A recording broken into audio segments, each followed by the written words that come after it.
Hello, I'm Sue Anstiss, the host of The Game Changers, with a quick message before this episode.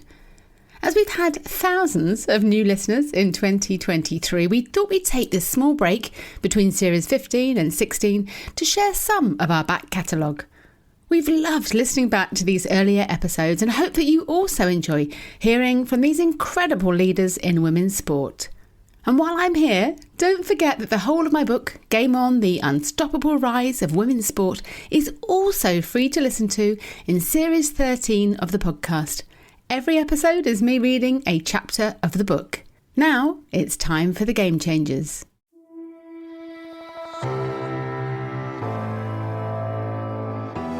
Hello and welcome to the Game Changers podcast, where you'll hear from extraordinary, fearless women in sport. I'm Sue Anstiss, and in this episode it's Dame Katherine Grainger, Team GB's most decorated Olympian. With 5 rowing medals, including that emotional gold from London 2012, Katherine now sits as the hugely respected chair of UK sport. As you can imagine, especially as we enter this incredible summer of sport in the UK, Katherine's a super busy woman. So I was thrilled that she made the time to meet with me at the UK sport offices in London. I began by taking her back to her childhood in Glasgow and asking about her earliest memories of sport. I lived in this really lovely little neighbourhood. So I have a big sister who is the year older than me at school, so I'm really tagged on with her. And we had the sort of back street behind our house was a dead end, so we had loads of kids our age who just lived in the same little street. So after school every day, everyone was out there running, playing football, I don't know, hide and seek, rounders, anything. We just were always outside and active. And then at school, we again had the school was really close to me, and we also had a sort of sports centre not far to walk to, and my sister and I were always sort of taken to swimming classes or badminton things, or we were always doing some stuff. So I just remember sport just being part of my life from a really early time. And do you think you had a competitive edge from the start, or was it just enjoying sport for sport then? I pretend I didn't have a competitive edge, but my parents always put me right on this. And I think I saw my sister as a natural competitor to me. So she was a bit bigger and a bit older and a bit better at everything. So she was quite an easy person for me to try and compete against in everything we did. And she would, start a club or a class or something at school, and I would kind of go along as a younger sister. And so I kind of, in a way, got into things a year earlier than I might have otherwise. So that kind of was a really nice start in doing things and trying to learn and compete at the same level as my big sister. And you did karate as a schoolgirl. And when did you get your black belt? How old were you when you got that? I would have got that just before my 17th birthday. Absolutely loved it. That was at secondary school, and we had a brilliant art teacher who in lunchtime, a couple of times a week at spare lunchtime, would take karate classes. And just did it because he was a very, very senior black belt and loved it, and had evening classes with sort of more grown-ups, and during the day sort of did lunchtime classes with the kids at school. And again, I started because my big sister started first. And did she get her black belt? She never did, because she was a brilliant athlete, but she got quite bad damage to her knees quite early. Right. So stopped doing it. And then I continued, and I went from I was the first sort of pupil Mr. Davis had who went from white belt to black belt while at school. So yeah, it was good for both of us. And I've heard you comment in terms of all the things that you learn from sport as a young person. So do you think some of what you learnt within the martial arts element of sport has stayed with you through your sporting career? Yeah, I still, there's part of me that still, wishes I had time to do more martial arts. It was an incredible sport to fall into at a reasonably young age. It's got this brilliant sort of discipline to it and respect, and very, very good for flexibility and coordination of body and all those sort of things you learn instinctively because you're trying to do something else through sport, but you're picking all those skills up. But it has this real sort of discipline to it, which I think is brilliant as for young people. And when I moved into my other sports after that, it was a huge sort of incredible grounding basis to then build everything else on, because my body was really, really knew what to do. Yeah, it was amazing. And I know we talk a lot about role models and the female sporting role models. Who were your, not necessarily sports, but your role models growing up? I think now we always put role models as these huge big figures on the big global stage, but when I was growing up, it was my big sister, it was the teachers.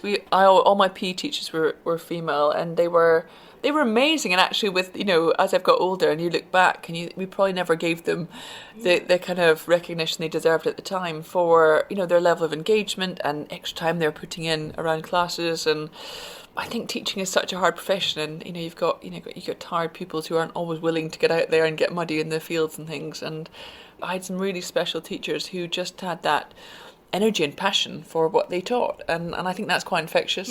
I'm thinking I might need to do a new series of podcasts with the game changers that are PE teachers, 'cause I hear so much from people that we talk to. It is those PE teachers that get them started on that journey. Yeah, and I think you're often, when I speak to people now, grown-ups, about sport, how they feel about it, and some love it and some hate it and some have a very strange relationship with it, it often goes back to school. So if you've had a really good influence at school, you hold on to that love of sport all your life. If you've had a bad relationship at school, then you it takes a long time to ever want to get past that. So I think teachers, and I think that's across all subjects, I'm a massive fan of teachers generally. I think they do recognise and ignite passion in people and see potential. And I think a lot of time I didn't have massive confidence as a kid at school, and when teachers believe in you and see stuff in you, then it really helps. So I think certainly growing up, they were kind of my role models. And were there can you think back across your teenage years, were there athletes or female athletes that you were aware of that you'd seen on television or performing that you...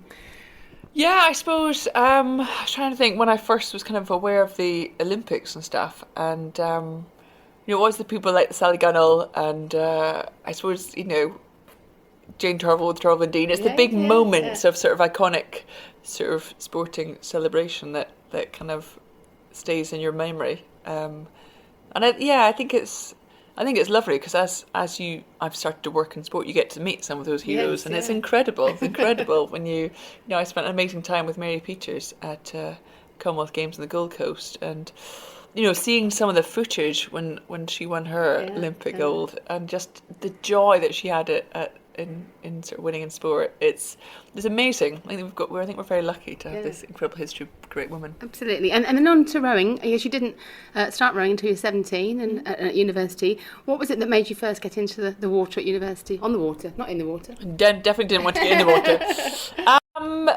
Just chance. I was at the university kind of sports fair during Freshers Week, where it is all about joining new clubs and trying new things, and I had some great advice before I went, just saying try and do as much as you can, even things you don't know or you don't like or you don't know if you'll be good at, just try stuff. And I was actually with another friend who wanted to go and speak to the rowing club, and I didn't. And I had an incredibly impressive quite an older student who was working at the university stall, who kept coming over and kept sort of saying to me, you should come along, you'd love this sport, you should get involved. And I think she tried 3 times before I grudgingly took the information and went along for the first meeting, and still didn't think I would necessarily do it as a sport, or didn't really feel drawn to it naturally.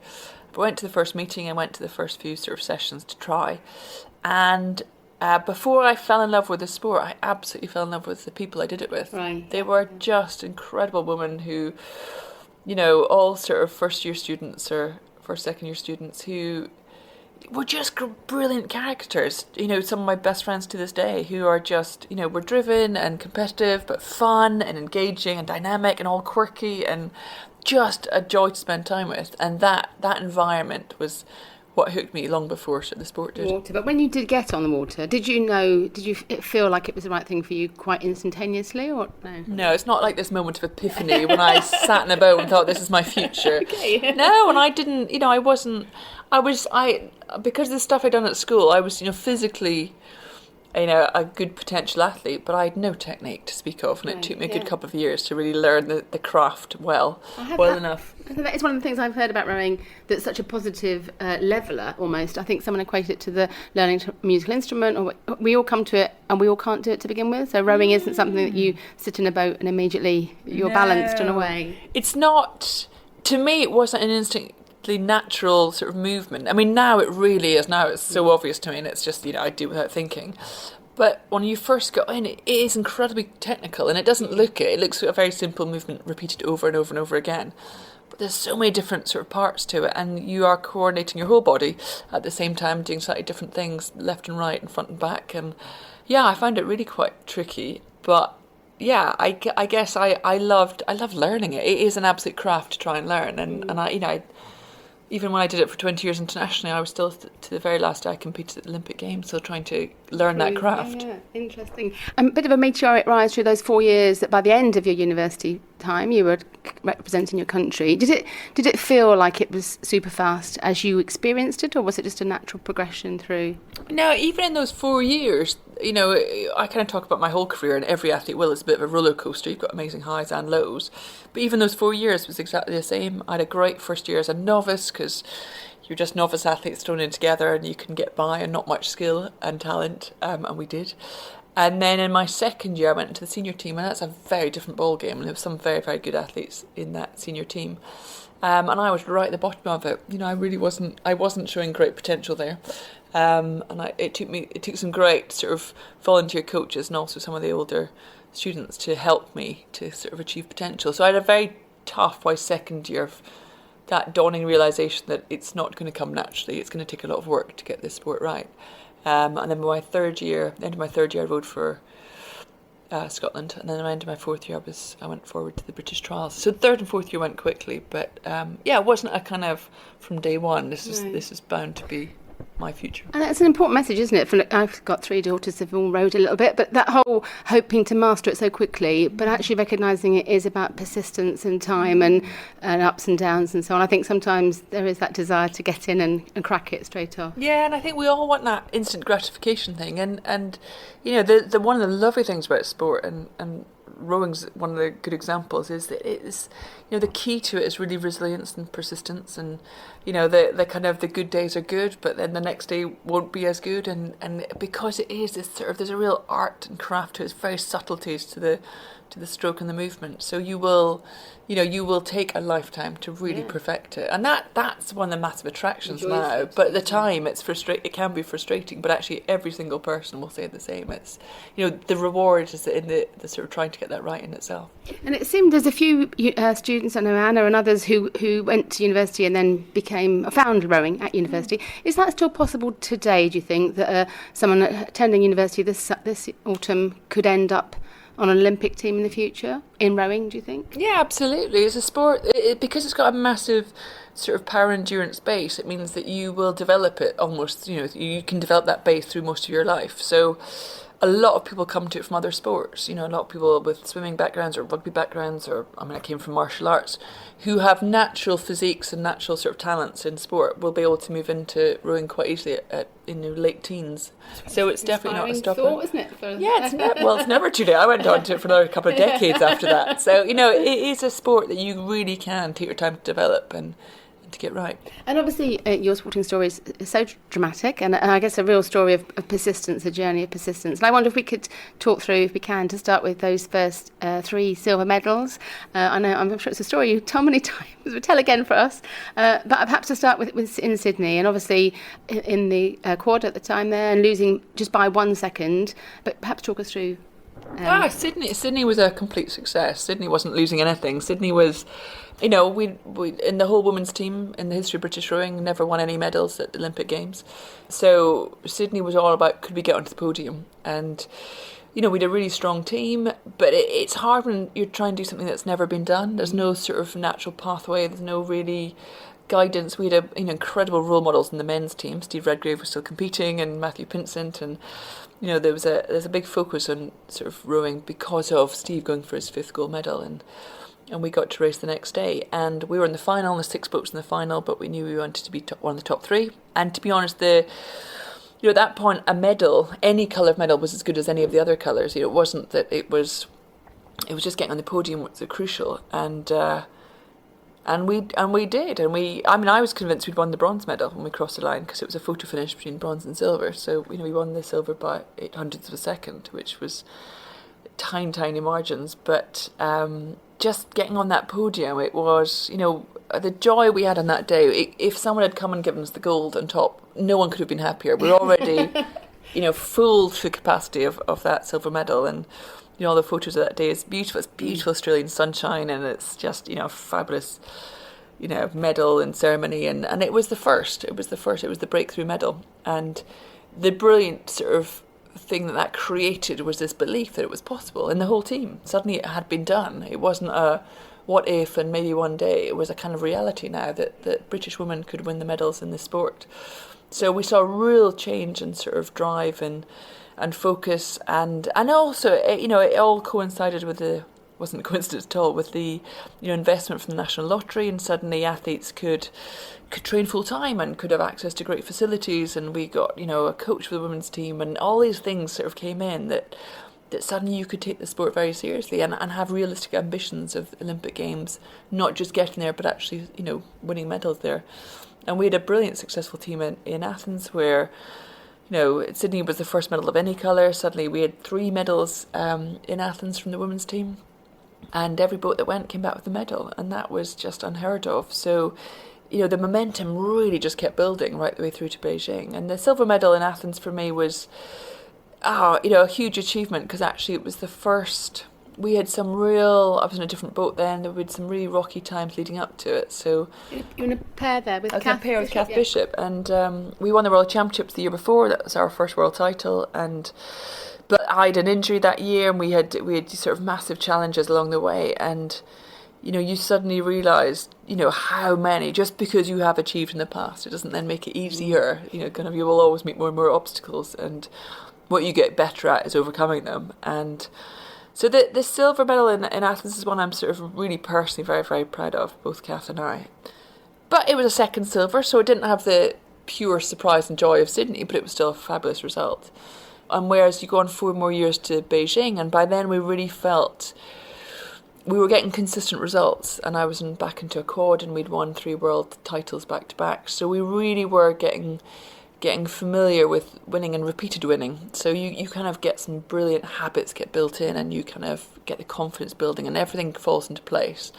And it really felt that Beijing would be the first time we'd have a very realistic chance of winning the Olympic Games, and which hadn't been done before in rowing. And it kind of, you want everyone to be fit and well and healthy and in the right mindset, and we had all that. And that was the hardest, final of all the ones I've done, in that we did lead the Olympic field for a long, long way, and then we just got beaten by the Chinese in the dying moments. And that one was just completely devastating because of the expectation and our own expectations as much as everyone else's. And there's a real sense of loss, and disappointment doesn't do it justice. We all felt we'd let everyone and everything down. You're part of a massive team by then. You're not just the British team, you're the Olympic team, and the nation's watching and hoping and expecting, and you feel we had it in our hands and we let it go. And it was really hard to come to terms with that result, and the sort of the medal that day just felt like evidence of failure,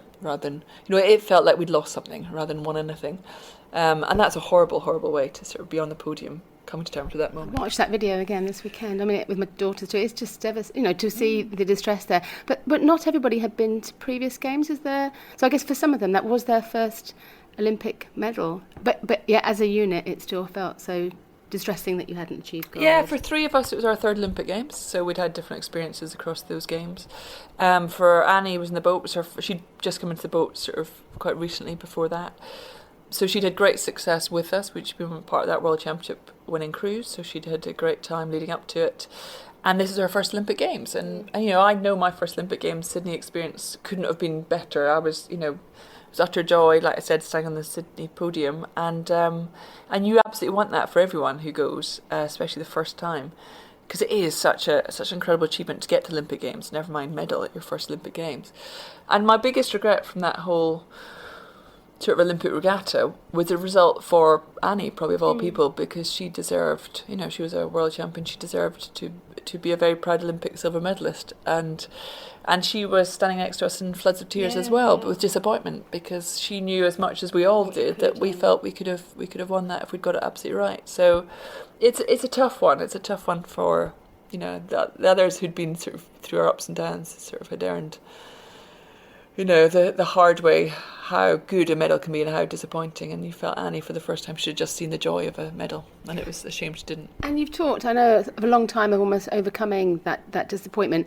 Any advice to athletes facing that loss and disappointment when it is just a second, or reliving that moment and thinking what could have been? How have you learnt to deal and cope with that? I mean, it's like other huge disappointments in life. There's no quick fix. It helps if you've got the right people around you. I had brilliant family. I've got brilliant friends who were incredibly supportive. Now, none of them could fix it, and none of them made it okay, but they were there, and so I didn't feel completely alone. And also, it just takes time. Yeah, like grief. It is like grief. It is, yeah. And it will catch you out when you least expect it. And I thought I was fine some days, and suddenly it would catch me out of nowhere, or someone would make a comment that I hadn't expected, and it just felt very, very raw for a very long time. And it is just one of those things of growing up. You just it's the patient's game of ultimately you will be okay and you'll be fine, but you have to go through the harder days. And I'd certainly say I wouldn't wish it on anyone, but I ultimately was better for having had that experience and surviving it. In that moment, it's hard to know that, but you don't. And I wouldn't say to anyone who's going through that sort of disappointment or grief that, oh, don't worry, you'll be better for it, because it's not. You don't understand that at the time. It's not what you want to hear. It's not helpful. But ultimately, you are better for it. We're all, I think the one amazing thing about all humans is this incredible sort of survival ability of you find a way to get through, and you take it one day at a time, and ultimately you are stronger having dealt with those big emotional experiences. So on then to the more positive, or I guess that next stage of to London at Dorney and a home crowd with Anna. What's always fascinated me a bit about that is that fabulous partnership that you had with her, like a true partnership. And so I guess in the morning you're at Oakley Court, quite close to where I live in the morning. So I guess what was that preparation ahead of that? Did that feel any different to previous games in terms of the waking up that morning?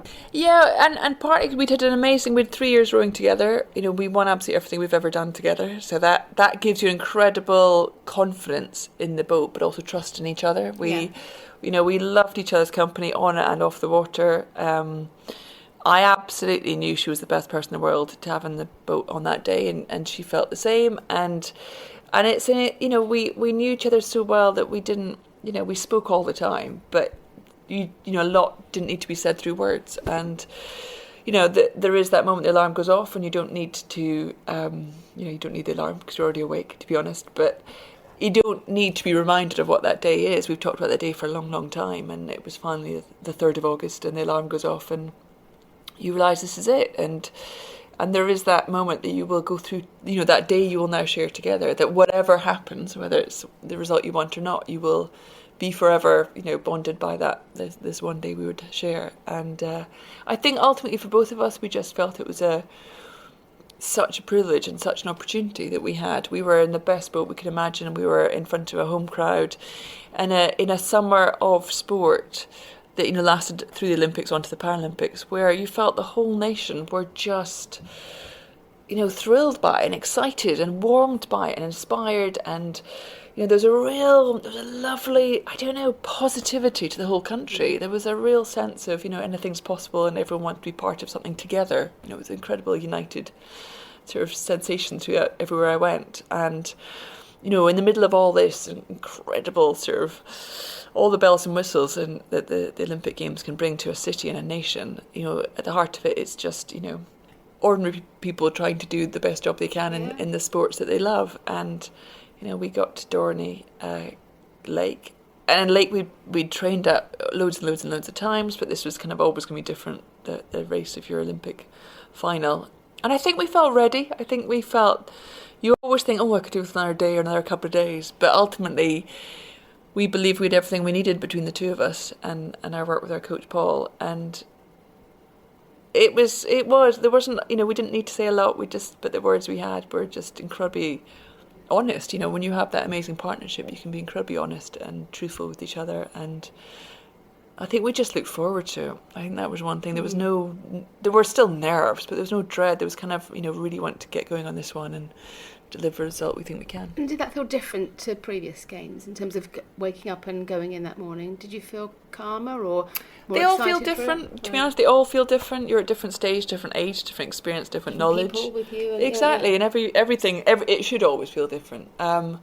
But yeah, that one probably, you can never, ever, ever be certain about any sort of major race. But that one felt the most kind of just, we felt we had an incredible ownership of that event, partly because it was the home games as well. This is, we felt this is our lake, this is our crowd, this is our grounds, everything's coming into play for us, and we can own this one. And so there was probably a much more, just can't wait to get started on this one. This one's ours, ready for the taking. Amazing. And I guess just that joy, as you've talked before, of all that had gone before in that moment of winning gold.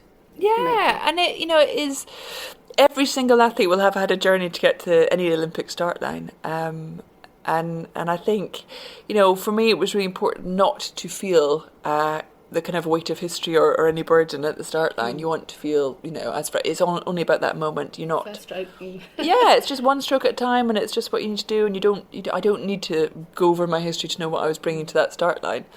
But it was, it's almost afterwards. It's almost, once you cross the line and you're on the podium, and it all floods through you. Your whole, all these kind of moments that got on all the amazing people I'd rode with from those university days through to the previous 3 Olympics, to all the coaches and all the support staff that had been there, and loads of those people were in the crowds. So when Anna and I did this sort of row past afterwards with our medals, oh my God, all the thousands and thousands of faces, and we seemed to know most of them. And there was almost that was a this is your life moment of all these people from both our histories were there for that moment, and it just it did. Oh, it was incredible, and everyone was cheering and singing and taking photos and waving, and you could share this incredible moment with so many people, and that's why to have that moment happen at home games is just the gift. It really is the ultimate gift. And then obviously you took a little while to deliberate whether you would then continue on to Rio, and I guess looking back from a logical point of view, it would seem that you would have finished with London. What do you think it was the final point that made you decide you wanted to continue on to Rio? Yeah, I did take a gap because I wasn't sure, and I think everyone just assumed that would be it. You finally achieved what you've always wanted, so and it was the fairy tale moment in front of that crowd. So why would you ever go on beyond that? And why risk it almost? And a lot of people did say, a lot of people warned me of that. Why risk? At the moment you've got an incredible story, you've got an incredible journey. There's a bit of a legacy you could leave behind, and if you go on and you fail in some way, then that would be the end of the story, and that will sort of spoil the journey. Wasn't guaranteed. You weren't guaranteed. Nothing was guaranteed. Nothing's ever guaranteed. No. Even coming back wasn't guaranteed. You're up against the likelihood of injury, of not reclaiming form. I knew Anna had retired, so I'd forged another new partnership, another new boat. And meanwhile, the whole world's moved on while you've not been there, and so there's a lot of risks to it. But I suppose, I don't know, you're either the kind of person that sees all that and sees all the risks and the negatives and thinks, it's not worth it, I'm not going to try, I've got other things I could do with my life. And I did, and I was excited about other options. Or you look at all that and go, I know, but I'd still rather find out if I could do it. I'd rather take that risk because it's something I love, and I still loved it, and I still wanted the challenge. And I remember when I did it, and there was a couple of articles written kind of basically questioning why I'd come back, and certainly implying, if not stating directly, that it was a mistake. And Anna sent me a really lovely message just saying, I'm so proud of you for not living life as if it is a sort of written fairy tale with an answer. You actually, you want to still ask questions of yourself and keep challenging, and that's actually, to her, that was much more than just trying to complete the perfect story. It's almost the more powerful story, isn't it? That is in terms of a lesson for people to go and explore and continue. Yeah, and you can get to a point where you think, I'd rather just leave it there and walk away. And it is safe, it feels safer. But I don't know, you've got one life, and I don't always want to play safe. And I still had a real love for it. And I spoke to the great medics we work with and the coaches as well to say, realistically, if this still something I should consider, and they were all incredibly supportive. I think it won't be easy, but very positive about it. So another silver. Yeah, and Rio was great. Rio was, very, very tough 2 years coming back in, mentally and physically. And there was very points through that 2 years where I thought, and many others thought, it just wasn't going to happen. It wasn't going to be possible. I was in a different boat, and a few different boats in the final year were sort of looked at, and I ended up back in the double, which I'd been in London, but with Vicky Thorney, who was another fabulous athlete, and we didn't physically, we're quite different, so we didn't naturally have the fit that Anna and I had from day one, so it took a lot more sort of to get it right. And we were selected very late and very last minute, and coming into it, we hadn't won any races together, whereas Anna and I, like I said, had won everything. Yeah, we hadn't. So we didn't have that kind of sort of security or confidence or reassurance. We both really got on, and we really believed it was possible, but there was and our coach was probably at points much more believing than us that it would work. He really saw that it could work, but you don't have the evidence, and then it feels, as that uncertainty can cause doubt. So early on, when the results aren't coming, there's always this kind of, God, well, is this the right decision, and will this work out? And then Rio was so complicated, and the weather conditions changed, and things got postponed and cancelled and delayed, and that adds into the mix. And then the racing was, some of the favourites didn't make it to the final, so it's suddenly this kind of reminder that actually nothing is certain. There was some really surprising results, but when you're one of the outsiders and the non-favourites, then actually when things are going uncertain, then it plays into your hands a little bit, because you think, well, actually now everyone's uncertain, and what have we got to lose? And that final was all about that kind of, what have we got to lose? It was throwing everything to win. The odds were absolutely against us. No one would have put money on us, and you've got 2,000 metres to see what you can do. So it was it was my most sort of probably shock result of them all, the final one. Fantastic. And then moving forward to 2017, and appointed chair at UK Sports. So I guess clearly a massive honour. And what did that mean to you personally, having, I guess, lived within that world of performance sport to then take that role? Yeah, well, it wasn't an obvious step for me, to be honest. And I thought for a while I might move away from sport and do something else and just get a change in life, and sort of focus. And then this job opened up, and I still didn't think it was anything that I could realistically consider. But I put an application in, and then I got asked to go for an interview, and really enjoyed the whole process. It was the first real job I'd actually applied for and gone through. So I didn't think... And I think you've got a bit of freedom if you think realistically it's probably not going to happen. So, that gives you a bit of freedom in interview and things. I just enjoyed, and just, and you're not so much pressure on yourself. And I just enjoyed the process. And then they phoned back, and it's the Minister of Sport phoned you back and offers you the role. And I was absolutely terrified, if I'm honest. I didn't really know what it would be like, or what it might involve, or... it's a big, chunky role to take on, and in a very big organisation that does incredibly important things within high-performance sport. But I think I wanted, you can't have had 20 years in high-performance sport and not still want to, push yourself and challenge and learn and develop. And I was kind of hungry to keep doing that, but in a different way than I had as an athlete.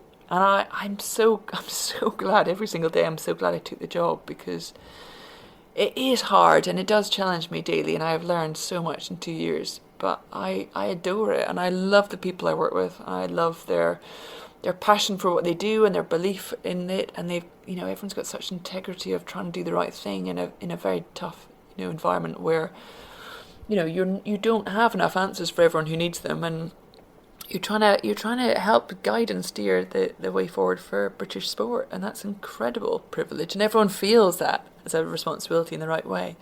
And I love working with Liz Nicholl, who's been the chief exec here for a long time, and she, as a sort of female leader in sport, is just really quite exceptional about her length of career and what she's achieved in that time and the influence she's had, and yet is one of the most humble, modest people you'll meet, incredibly down to earth, so engaging, so much fun to spend days with, and just at the heart of things believes in doing the right thing, and that is an incredible, simple way to be. But you think at this level, and there's so many competing challenges to you, just to have that clarity of thought at the heart of it, it's about doing the right thing. Absolutely. Keeps her so grounded, and I've learnt masses from her in the 2 years I've worked with her, and she's been completely inspirational of what I've managed to do myself. And from day one, I said, look, I I'm not going to be the most experienced chair you've ever dealt with. I'll be the least experienced by a long way.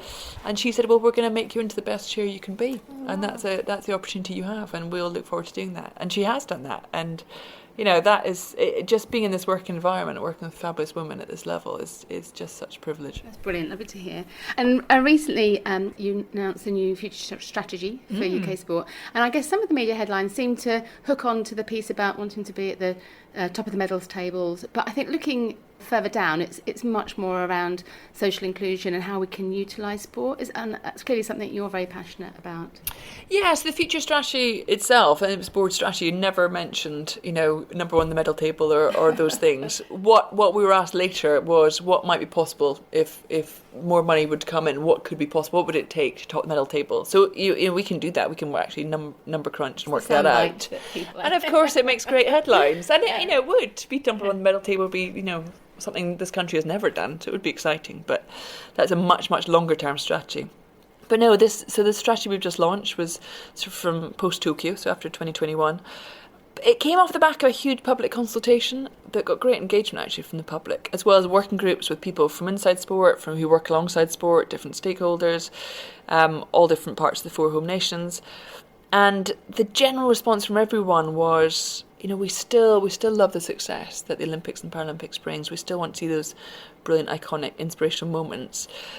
But could it be even more? Could it be, you know, more sports and more athletes with more impact in society? Because, you know, people generally get that sport has its inspiration, and that reaches far beyond just getting people to do more sport. It's about people being able to do anything in life and just feel that, you know, these great stories you see of athletes, they've all come from very different backgrounds. They've all had different sort of abilities growing up. They've all had different challenges, and they've all overcome things to achieve something that's been their dream, their passion. And there's something that's incredibly human about that. There's something that's very, you know, that's very relatable. Is that, you know, people all have their secrets, ambitions, and dreams, and some of it will be in all different directions and different genres and different levels, but people should have that, you know, deep in your heart. What do you really want to do with life? And sport has amazing lessons of, you know, how you can achieve stuff to achieve those dreams. And I think that sort of level of inspiration, if it can be spread far and wide through sport, then that's an incredible gift to give. And recently, Baroness Grey-Thompson's review in terms of athlete welfare has highlighted a few concerns with a bit of a culture of bullying in some sports. And I think you've been quite open in terms of the toughness of coaches in your training and development. So I guess personally to you, do you feel you would have had the success you had if you hadn't had that level of intense coaching? Could a different coach have brought as much out in you, do you feel? Yeah, I mean, different coaches, different styles, and you never quite, you never know what might have happened with different styles. I've always said, I mean, I think there have been some individuals within some sports that haven't had a healthy attitude to how they've driven athletes and driven environments. But ultimately, you need there to be a positive environment for people to really flourish. People do need to feel safe and looked after, but it will always feel tough. It will always feel, at some extent, it's hard what we do. You know, being a high performance athlete, it's not, you know, you are physically exhausted and you're mentally tired, and that's why you need the support around you to achieve what you need to achieve. But it will not be, I don't think anyone I've ever met would want it to be, you know, lightness and joy and you know, every day is an easy day, because you're trying to do something quite exceptional. Yeah. So you need to be able to be pushed. But I think we all know, I mean, the lines are blurred, and it's hard to draw a clear line of what's acceptable, what's not. But I think instinctively you sort of, you know, when you're being pushed, and you might not like it, but it is the right thing to get pushed. And I've definitely had performances brought out of me because, you know, you get driven hard and you realise actually you're capable of more than you expected yourself, and that's brilliant. But where you see it go wrong is when people are pushed hard and it's actually not in a healthy way, and it's not necessarily trying to get the best out of someone. It's just you know, pushing someone too far. Because ultimately, athletes are, you know, we're all human beings, and we all have amazing stress. But people are very vulnerable too, and it can feel quite a vulnerable environment when you're kind of pushed to exhaustion. And if you don't feel you have the right kind of people to go to and talk about and share with and things, then if people don't have the right outlets, then it can become risky. So I think what's been great is, since Tanya's report has come out, is so much has changed for the better and the positive, and it, you know, it doesn't mean it's not as good as it should be, and I think everyone's still trying to get it as good as it can be. But I think with the right people, with the right education as well. A lot of it's just sort of that teaching people of how you can push people and how you get the best out of people. And there's lots of different styles, and it's not going to be one.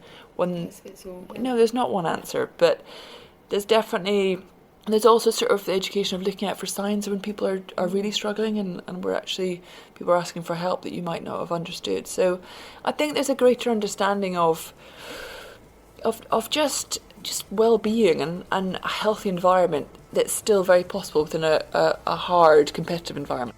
What an inspirational way to finish this first series of The Game Changers. It was such a privilege to hear from one of sport's most respected and admired athletes. Katherine epitomises the very spirit of The Game Changers as a trailblazing, extraordinary woman in sport. As I begin planning Series 2, I'd love to hear what you think about The Game Changers, so please do give us a rating or a review. I'd also like to know if there are any females in sport you'd like to hear featured in future episodes. Let me know on social media, where you'll find me at Sue Anstiss. And if you want to make sure you're the first to receive all future episodes as they launch, then please subscribe to The Game Changers. And you can find out more about all the guests at promotepr.com/gamechangers. The Game Changers podcast. Fearless women in sport.